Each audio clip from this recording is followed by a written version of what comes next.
I have this knack for seeing things for not what they are, but for what they're going to be when I get done with them. By the way, it does not work very well with relationships, however.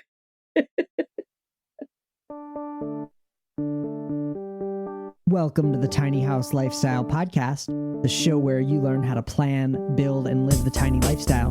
I'm your host, Ethan Waldman, and today we have the pleasure of speaking with MJ Boyle, a mastermind in the tiny house community and the founder of several successful tiny house businesses, including My Tiny House Village and Oregon Teardrop Rentals. MJ has not only built and rented out 9 unique tiny homes, but has just embarked on transforming a construction trailer into an alluring tiny home called My Tiny Bunkhouse. In today's episode, MJ will share her innovative approach to waterless and odorless toilet systems that enhance both guest and staff experiences. We'll also delve into the art of rehabilitating and renovating tiny structures, a skill MJ has honed over the years of experience, turning dilapidated shells into dream homes with incredible results. Join us for a comprehensive discussion on maintaining high occupancy rates, exceptional guest satisfaction, and the strategic intricacies of managing multiple tiny house locations efficiently. It's a packed interview you won't want to miss. But before we get started, did you know that I personally send Tiny House newsletter every week on Tuesdays? It's called Tiny Tuesdays, and it's a weekly email with tiny house news, interviews, photos, and resources. It's free to subscribe, and I even share sneak peeks of things that are coming up, ask for feedback about upcoming podcast guests, and more. It's really the best place to keep a pulse on what I'm doing in the tiny house space and also stay informed of what's going on in the tiny house movement. To sign up, go to thetinyhouse.net/newsletter, where you can sign up for the Tiny Tuesdays newsletter. And of course, you can unsubscribe at any time. I will never send you spam. And if you ever don't want to receive emails, it's easy to unsubscribe. So again, that's thetinyhouse.net/newsletter. Thanks, and I hope you enjoy next week's Tiny Tuesdays newsletter.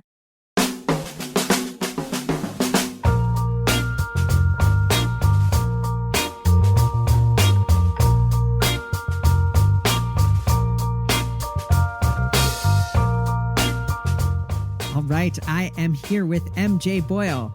Michelle MJ Boyle is a patented inventor, an outgoing and accomplished speaker, enthusiastic glamper, passionate entrepreneur, as well as the founder and creator of My Tiny House Village, Oregon Teardrop Rentals, and My Tiny Creekside Retreat. From Vermont to Texas and Florida to Oregon, MJ has graced the stages of over a dozen events and festivals and has been featured on The Drew Barrymore Show, The New York Times, Yahoo, MSN, Business Insider, House Beautiful, and Costco magazine, and in countless articles and videos documenting her creations and her story. Everywhere she goes, she brings wit and humor, humility and expertise, but most importantly, the desire to inspire others to live their own version of tiny house heaven. One of my favorite people in the tiny house world, MJ Boyle. Welcome back to the Tiny House Lifestyle Podcast for the third time. Woohoo! Thank you very much. It's so great to hear a familiar face. Hear familiar voice and see your face. Yeah, and as somebody who is I guess former podcast host yourself, you had to make sure that bio was just full of tongue twisters. You're welcome. You're welcome. Yeah, thank you. I think I did it. I don't have to do any overdubs there. So, I was just reviewing, our past conversations. You were on the show, episode 40-ish. So that was like 2018, 2019. And then you were there again, episode 90-ish. So that's like 2019-ish. And, it's been a while. Back then you had maybe 2 or 3 houses. So just catch me up to what is going on, because you're just like a powerhouse entrepreneur, just getting these tiny houses online and creating these businesses. So first and foremost, I am finishing my 9th tiny home right now. So 9 tiny homes in 9 years. So that's where I'm at right now. Going back a little bit. So the last time we talked, My Tiny House Village was a small village of tiny homes on a retired Christmas tree farm in Oregon. Yeah.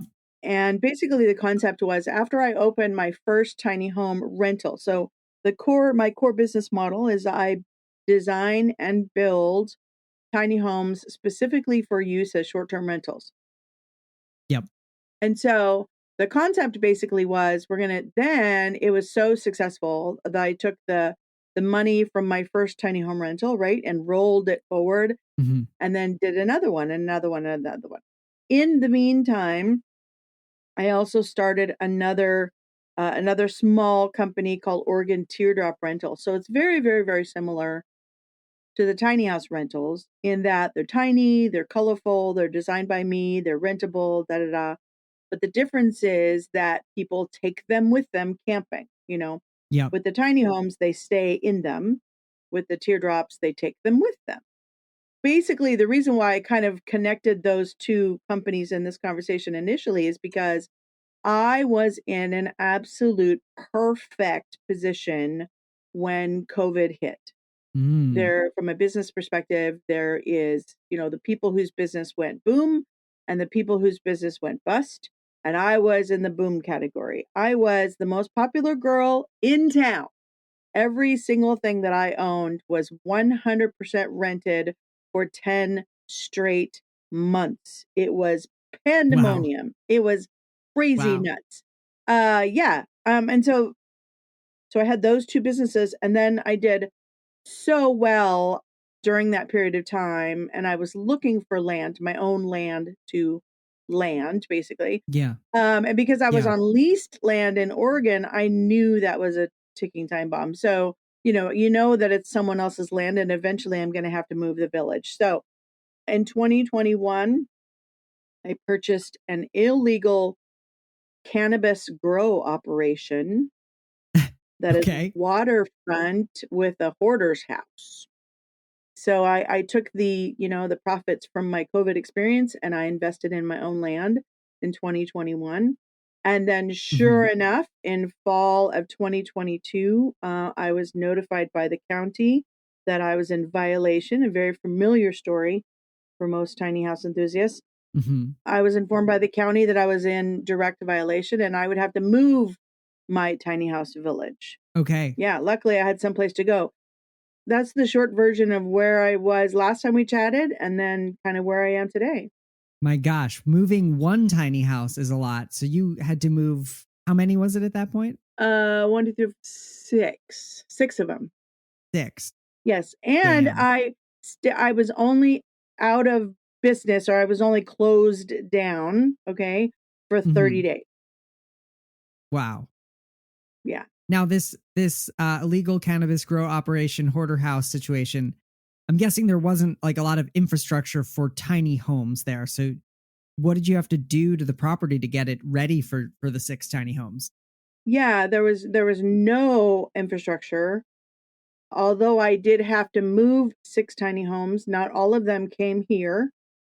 But basically what I had to do was install an RV park, basically. So I have almost 3 waterfront acres. And I basically got a contractor and a permit and the whole 9 yards and installed an RV park. So that involved, of course, tapping into my existing water supply.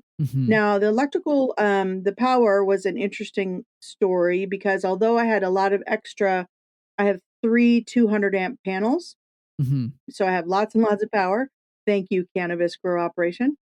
But I couldn't leverage any of my existing electrical infrastructure because of how the property's laid out. There was no way to ditch to get from where the power is to where the power needed to be. So that was a bit of back and forth. I had to meet with the power grid, with the utility several times, 3 or 4 times, because I was asking for yet another meter box on the same piece of property, which is specifically prohibited. But they went up the ladder, and by the time it reached the top guy at the utility company, he came out and was like, okay, no big deal. We're going to do that. So there was a bit of back and forth. But yeah, just basically hired a contractor, dug the ditches, put in the water, put in the power, brought in a new brought in a new meter. Yeah. Wow. Wow.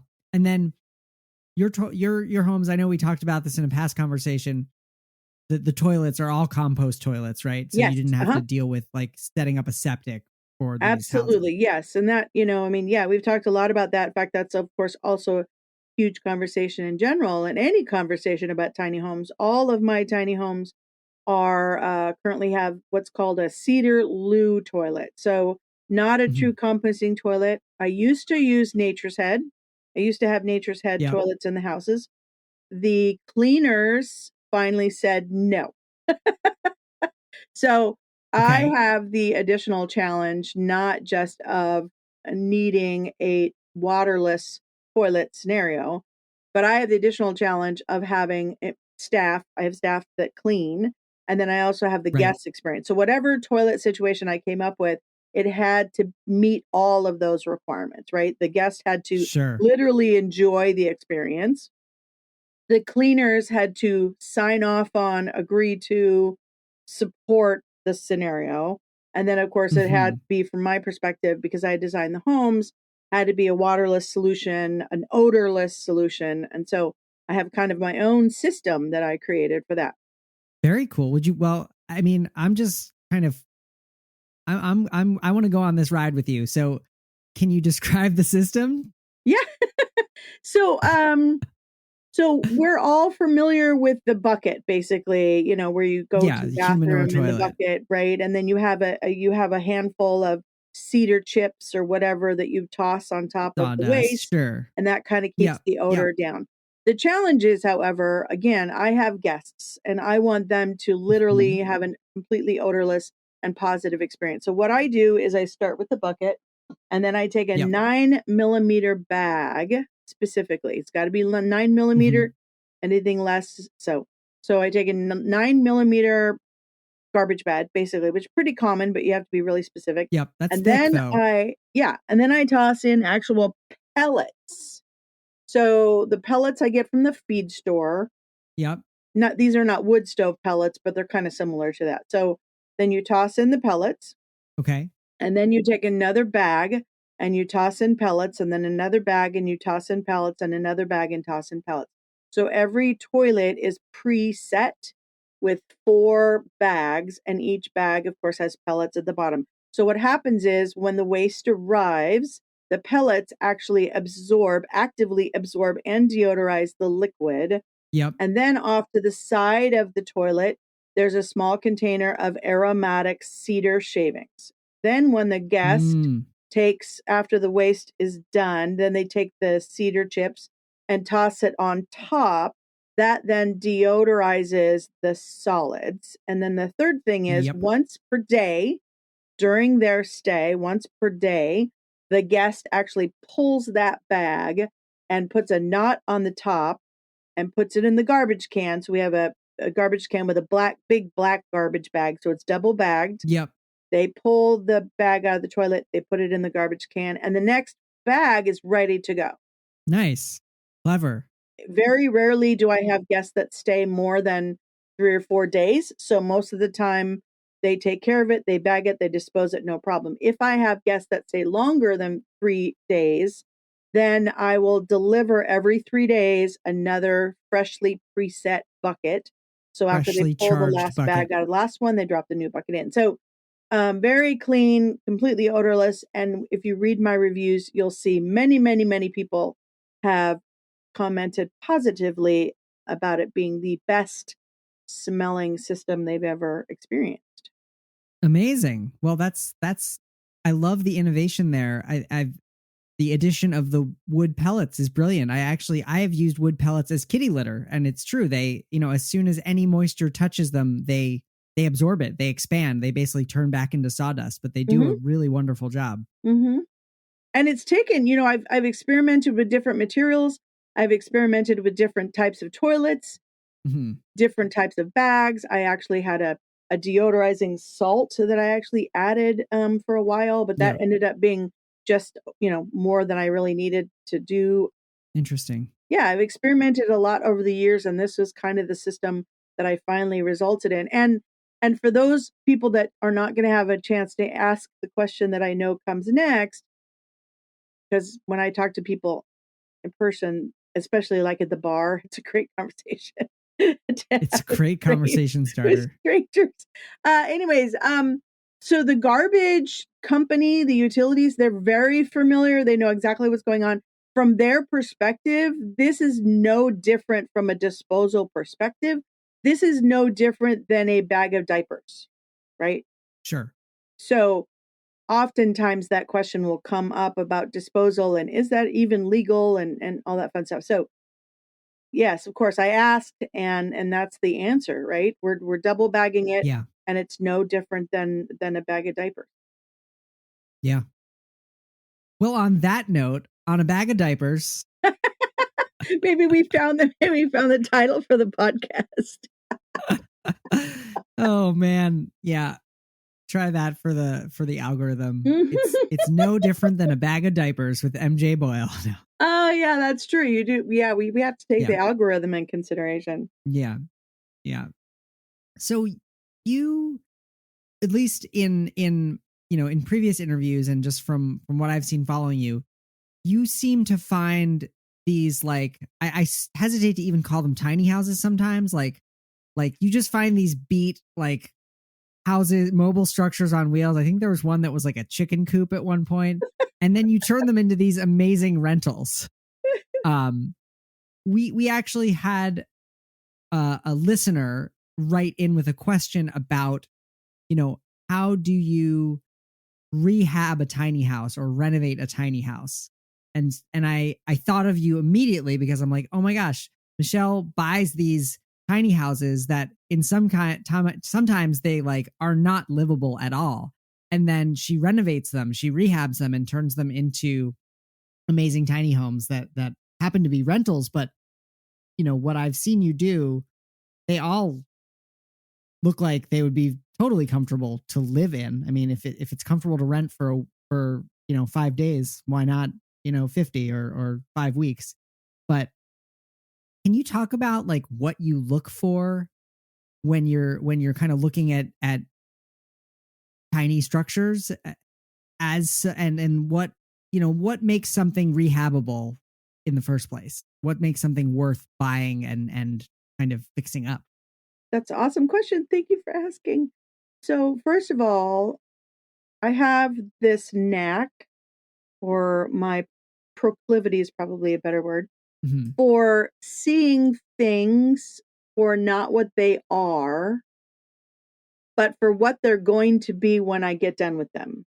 Mm-hmm. And this has served me very well in this industry and in the building of my business.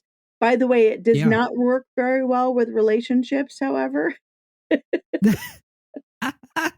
Yeah, that's yeah, you can't be like, I'm gonna fix you and change you into the person that I want you to be. exactly. So it's taken me an entire lifetime to figure out that what I'm really, really, really good at is not great for relationships, but that's a different podcast. Mm-hmm. Anyways, so I have the succinct answer to your question really has to do with the chassis, the wheels, the structure, the Okay. trailer. Like that's first and foremost. One of the things I cringe the most when I see tiny homes for sale online of any kind, the thing that I cringe the most, or the thing that I try to help people become aware of, is the Mm-hmm. health and the capacity of the chassis of the trailer itself. Yeah. Hopefully, I don't say that too many times in this conversation because it's definitely felt like a mantra in many, many ways. So, first and foremost is the health and the condition of the trailer. That's the deal breaker, right? That's kind of the Mm-hmm. first thing. That's the deal breaker.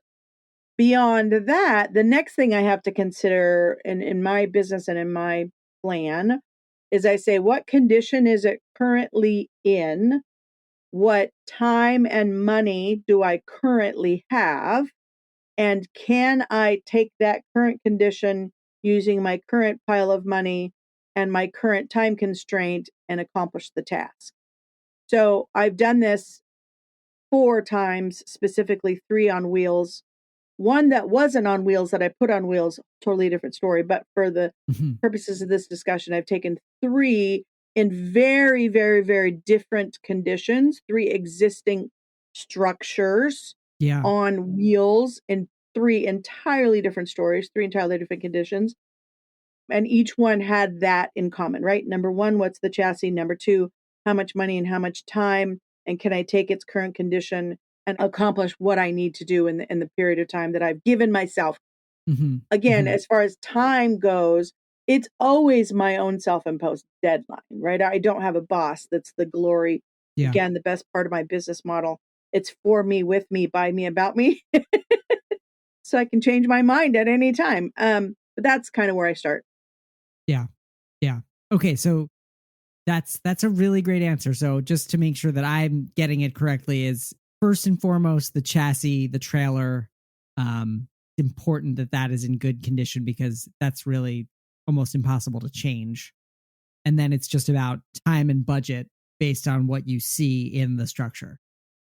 Yeah, but furthermore, not just about the condition. And this is the line in the sand that I try to draw again online when I see these conversations as much as possible. It also has to do with what the chassis is capable of carrying, right? So as a really, really simple example, your average RV, for instance, your average RV off the manufacturing floor, 18 to 20 foot long RV. It has a dual axle. Most of those can carry 7,000 pounds. That's it. Yeah. And that includes the weight of the trailer itself, which is about between 15 to 2,000 pounds, right? So trying to build a wood structure or a double story, a 2-story wood structure on an 18-foot long trailer that can only max out at 7,000 pounds, near to impossible, and not advisable.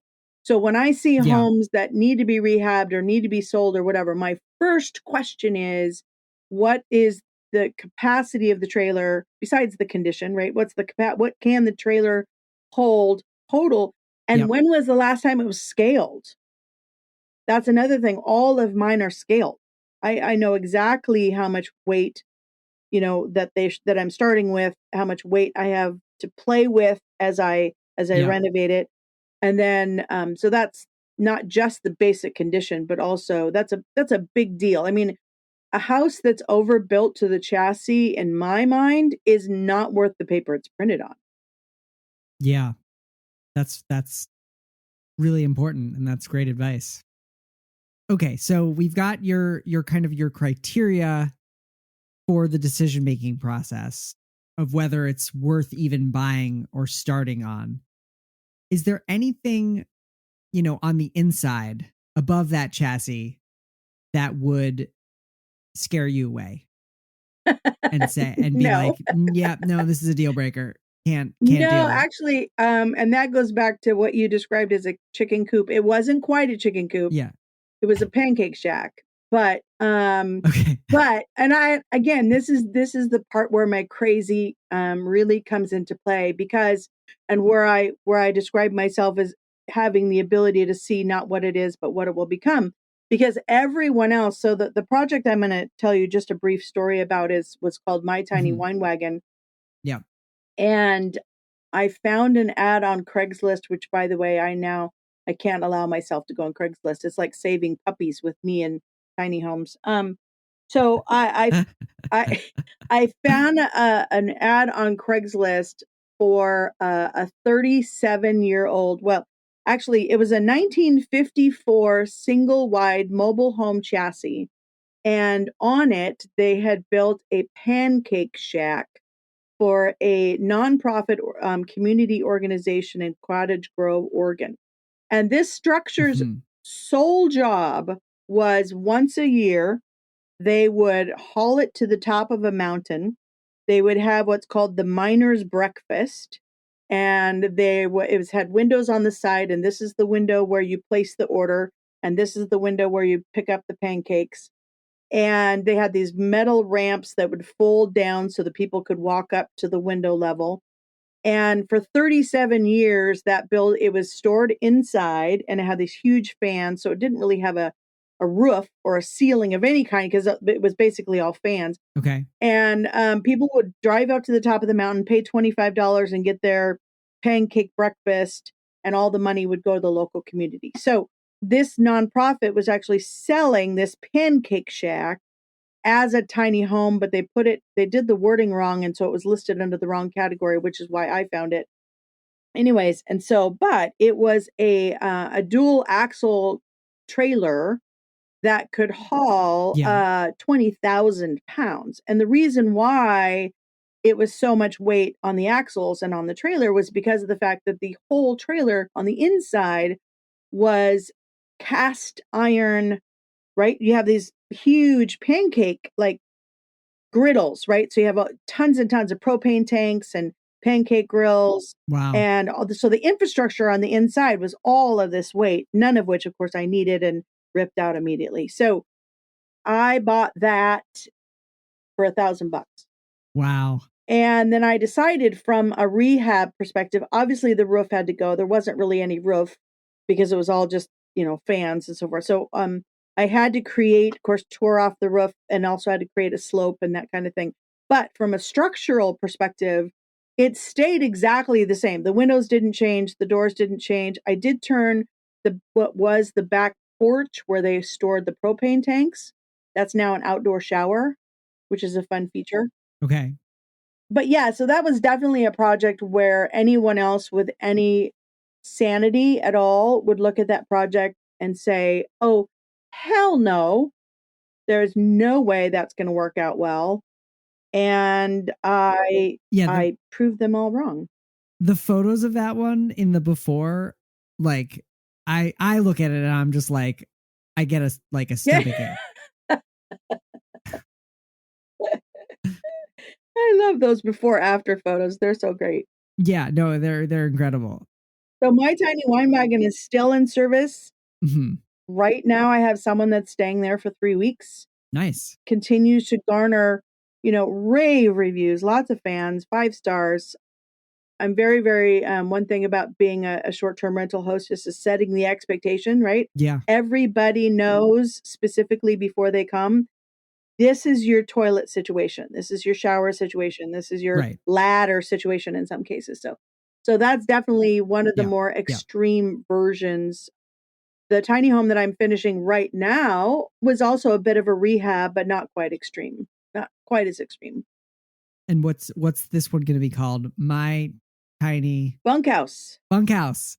Bunkhouse. All right. Yeah. So this project that I'm just now finishing right now, again, going back to that whole scenario of what is the current condition, what's my monetary situation, what's my schedule, right? And so this one was actually purchased last fall, and architecturally, from the outside, it's the ugliest thing you've ever seen, because it's actually the construction trailers, those ugly, square, generic with one window and bars over the window scenario.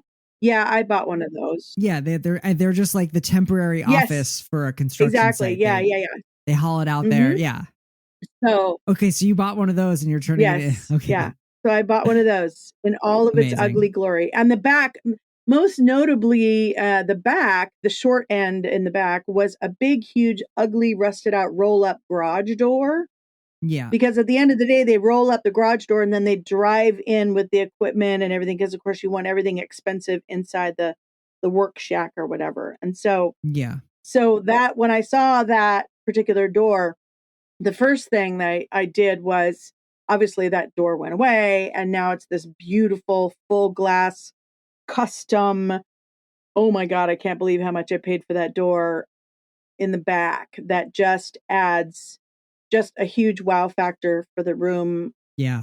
I'm very excited actually though, about how it's going to turn out, because it's definitely going to have that juxtaposition of, doesn't look like much from the outside, but then you're going to walk inside and go, oh my God, this is amazing.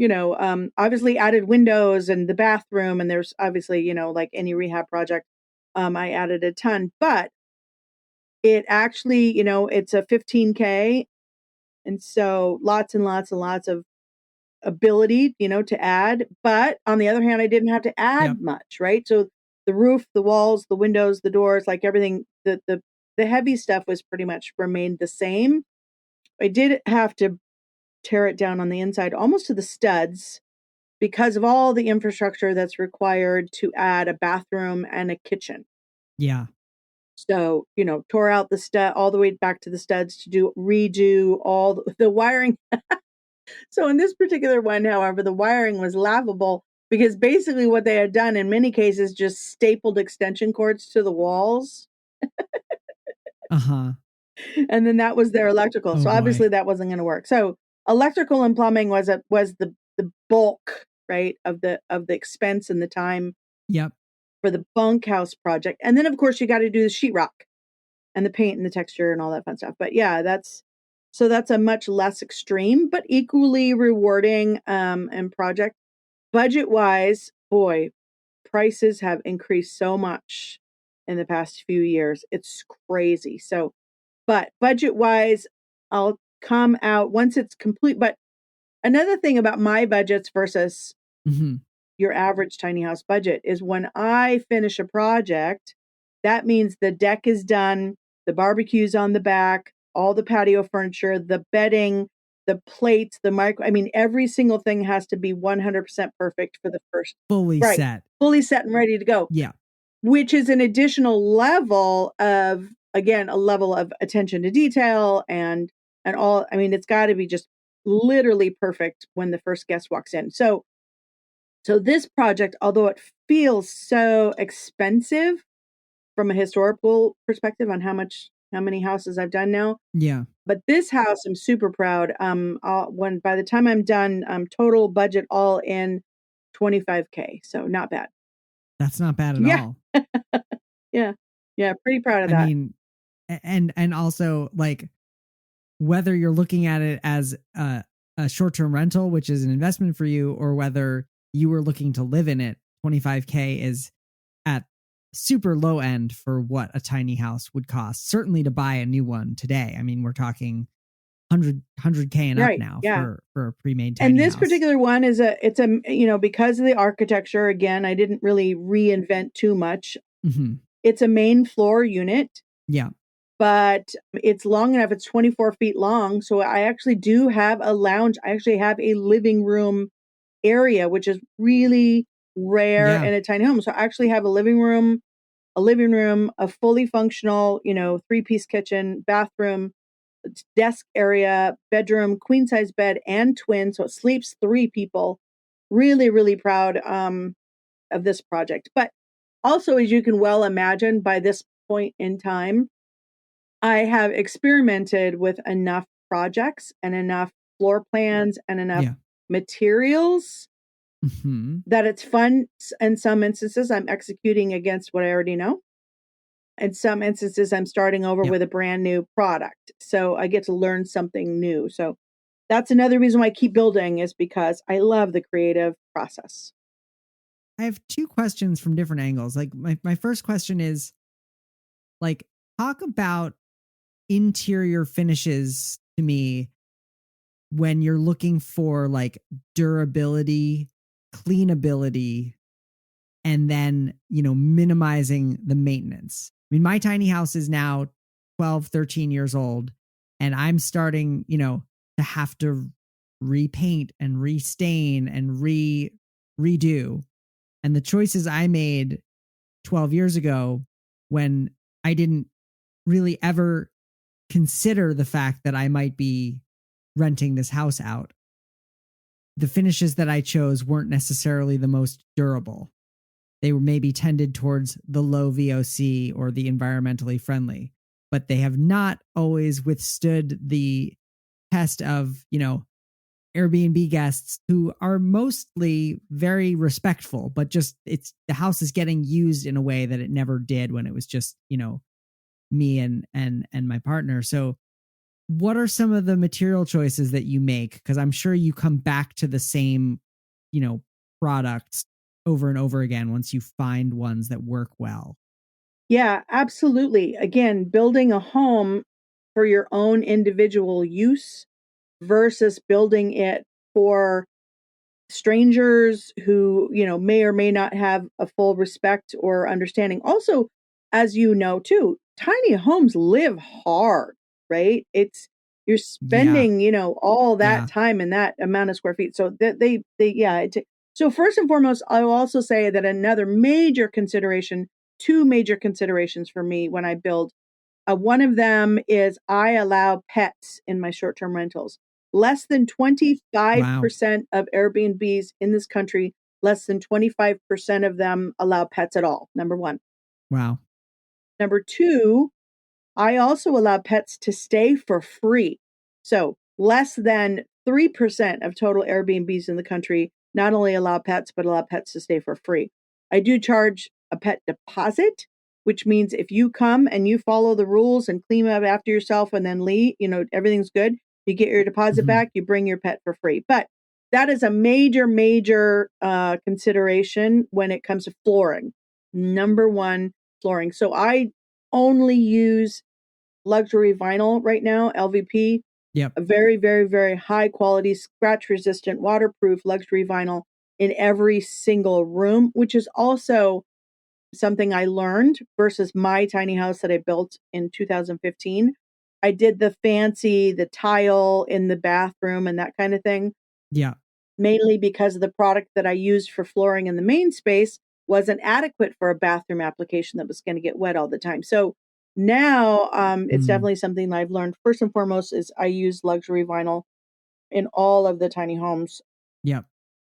Again, scratch resistant, water resistant. You can use, and it's also wall to wall. Shall we say?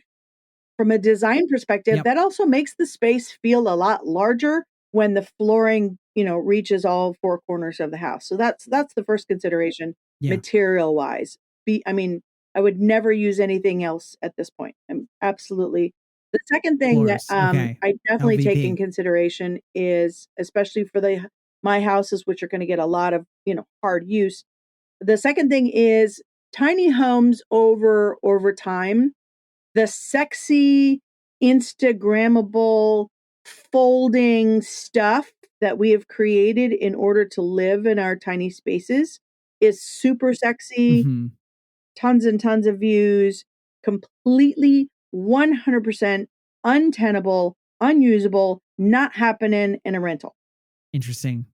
So I mean, I understand that the ladder folds down or the bed rises to the ceiling. I mean, it's all really, really great conceptually, but when it comes to renters, no. So the other thing is I incorporate as many built-ins as possible. That bed is not moving. Not going up, it's not going Yeah. down, it's not hitting against the wall. I don't use traditional furniture, even if it will fit. I'm not going to put in a couch, or I'm not going to put in, a regular bed frame with a fabric headboard or something fancy like that. Right. It's just not practical.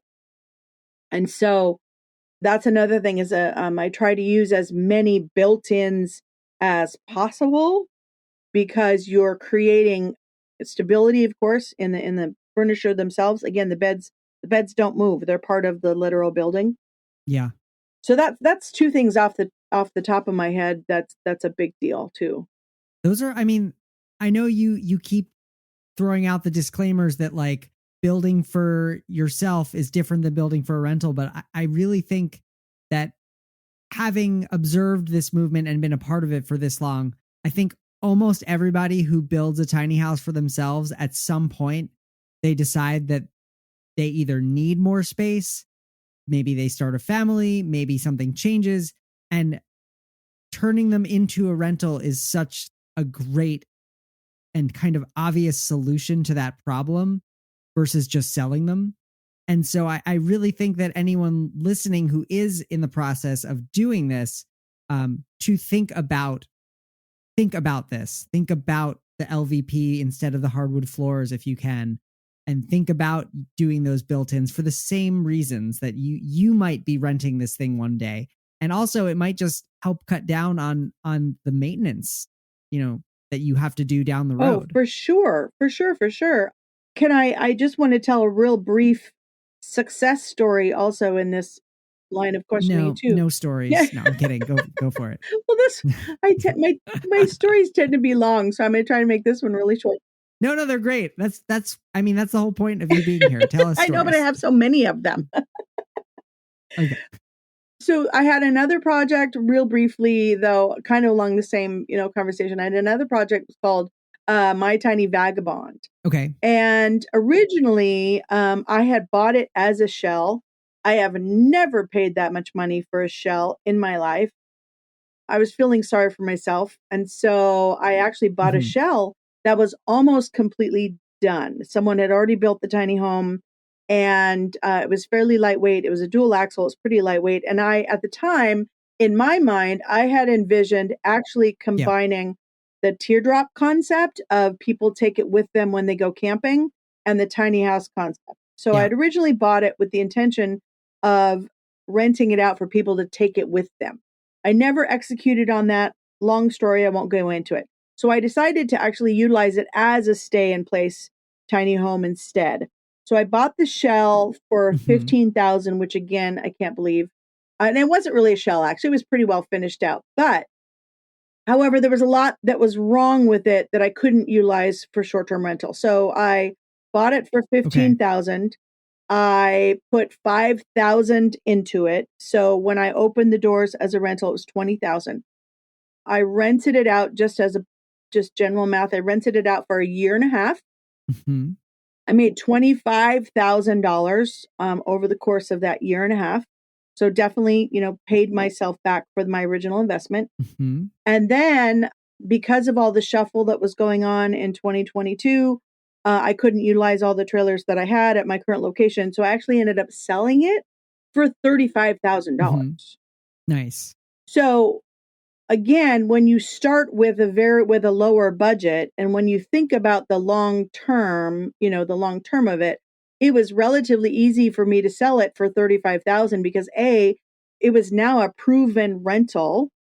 I could prove its income potential. Yeah. Plus, it had been redesigned in a way that was, again, super, super sturdy. And again, it was kind of this proven concept. So it ended up being a really, really great investment. I had to use that money, actually, that $35,000, I had to actually use that to pay for the move of the other tinies, right? So you have to tear down the decks. You have to call all the transporters, get of course, the RV park built at the new location. So that was another situation where I actually built a tiny house that was mostly done, but still had that idea of the long term and what I wanted to invest in it.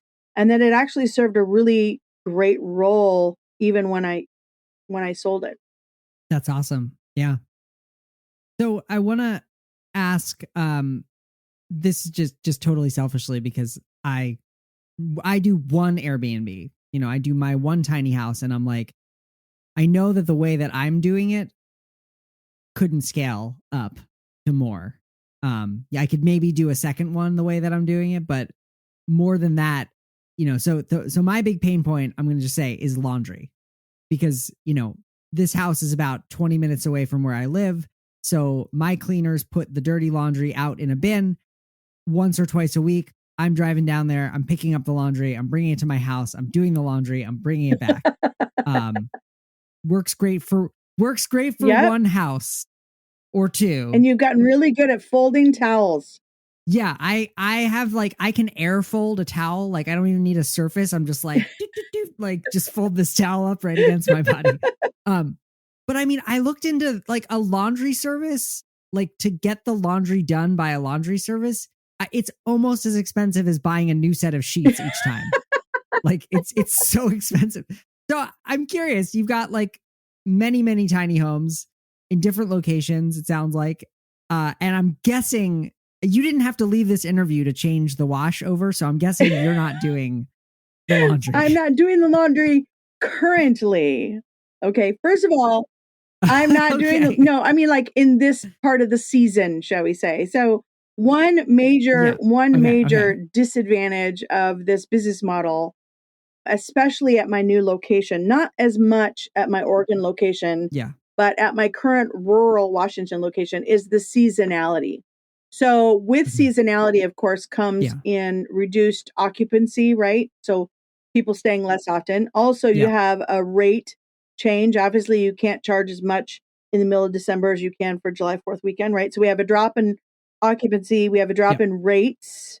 But with that comes the fact that I've got a lot more time on my hands and a lot less money. So first and foremost, currently I'm ramping into what's called busy season for me, currently ramping into busy season. So I have more time than I have, or I have more money, than I have time. And so in this business, actually in life, I think, right, we're always making these decisions based on that. So the long story short is, yes, I have laundry service at both locations in Oregon and in Washington. I also have backup laundry service. So with anything, again, in life or in business, I always have a plan A and a plan B and a plan C, right? So it's entirely different depending on the season, what season I am and what's my profitability looking like currently. But yes, I do have this. I will tell you, however, again, cute little story. There's a laundry service here. My Washington location's in a small, kind of a smallish lumber town called Longview, Washington. Yeah. And there is a laundry service here, and they are the best. I just absolutely love these girls. And I drop it off, and the next day, talk about sheets. They come back looking better than when they were new. And they are folded just so tight and so pristine. Nice. And I was amazed at how well they fold the fitted sheets. And so I asked them, I'm like, seriously, what is your secret? Because when they're folded, I can't even tell the difference between the fitted ones and the folded ones. Because the fitted sheets are like folded so tightly, and they're like, we are never going to tell you our secret for how well we fold the fitted sheets, because then you're just going to do it yourself. And I'm like, that will never happen. No. That will never happen. But yes, I pay $2 per pound dry weight. Yeah. Which again is quite a bit. That basically amounts to about between $8 to $10 per house per turn. Yeah. So slow season, I do not have the margin. I'm doing laundry because I don't have the profit margins to be able to sub that out. Busy season, oh hell no. I barely have time to breathe. So interesting. All right, that's I'm taking notes. Well, that actually, again, what makes the difference between my ability, because I have businesses in Oregon and businesses in Washington, they're 85 miles apart. I commute back and forth about 3 to 4 times per week. I also have a full-time 40-hour-a-week job.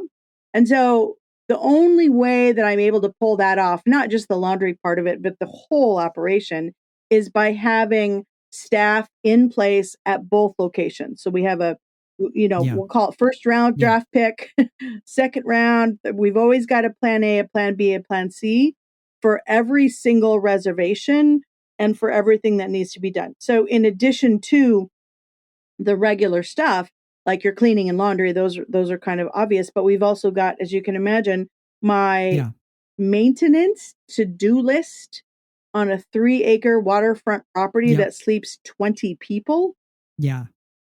So I have to shout out to my team. I have an amazing, super supportive, very flexible, enthusiastic team. And that is really the I guess the secret sauce for my business currently is my amazing team that knows exactly what to do, that I don't have to micromanage them. We've also got, the other thing is the inventory too. When you start to scale, you have to think about inventory, right? I have six sets of sheets for each individual house. Yep. So that's a lot of sheets. So you have to have a room. I have a linen room. I have an entire room that is just devoted to storing the dirty laundry going out, the clean laundry coming in, the storage of the raw inventory that's waiting. Yep. So that you become this inventory manager. Plus, you have all the supplies as well from a. So scaling is definitely a challenge, but the team, the supply process that I have in place, the inventory arrangement, and all my labels. I actually love the business part of the business as well. Yeah. I mean, you've got to love it because it's a Yes. lot of that. It probably is more that than getting to design and build Yes, tiny houses. absolutely. As a matter of fact, the reason why I continue to build and design tiny homes, because that's the fun part. That's the creative Right. part. That's the part that lights my brain on fire. That's the rewarding part of the project as well, right? When people show up and they look at this ugly thing that used to be a work shack and they walk in for that first time and I get that first 5-star review and they're like, this was amazing. We love the bunnies. We love the river. We love Michelle was so attentive. That's the really rewarding part. Who's doing the laundry? No one cares. No one cares.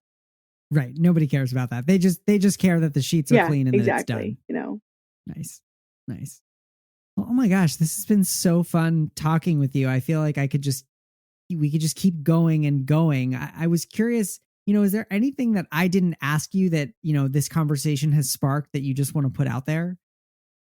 No, I don't think so. I mean, what came to my mind the minute you asked that question, which I realized was I think I'm done. So, for the people in my life that every time I say that, nope, this is it, they're the last one.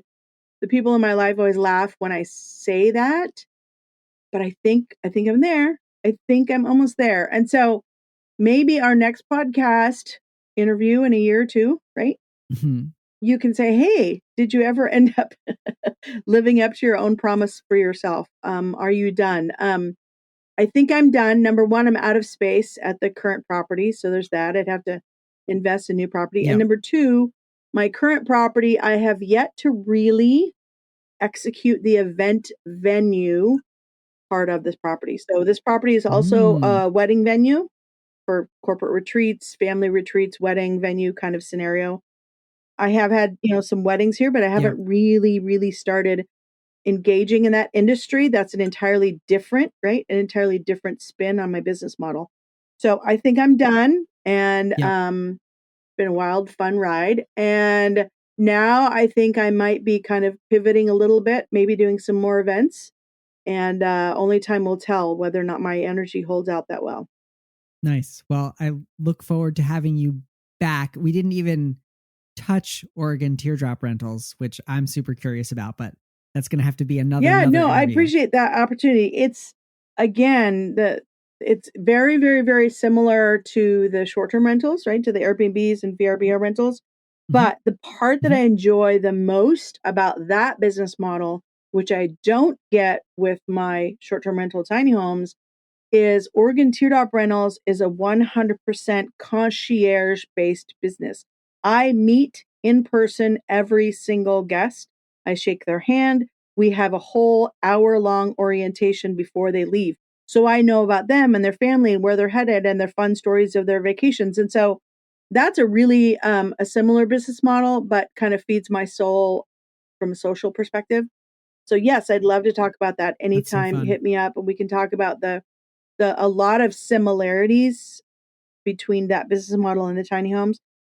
However, across the board, I also want to say that one of the best parts of my life, my business model, my decisions is I get to share my values with my guests.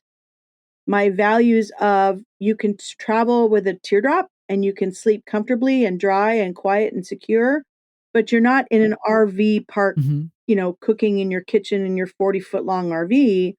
You still get to be comfortable, but there's this simplicity and you can still have that comfort and that simplicity. And so I love that I get to introduce tiny, simple, quiet, disconnected lifestyle with all of my guests, whether you're staying in a tiny home or you're staying in a teardrop trailer or my A-frame out by the creek or my quote unquote luxurious cottage. It all kind of carries forward with that simple, disconnected, authentic, kind of quiet lifestyle. And I love that I get to share those values with my customers. Awesome. Well, I think that's a great place to leave it. MJ Boyle, thanks for being a guest. Thank you. It was really, really great to catch up with you. I appreciate it. Thank you so much to MJ Boyle for being a guest on the show today.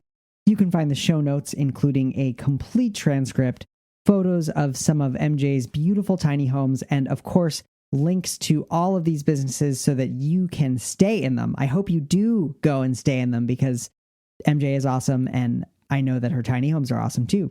That is all at thetinyhouse.net/298. Again, that's thetinyhouse.net/298. That is all for this week. I am your host, Ethan Waldman, and I'll be back next week with another episode of the Tiny House Lifestyle Podcast.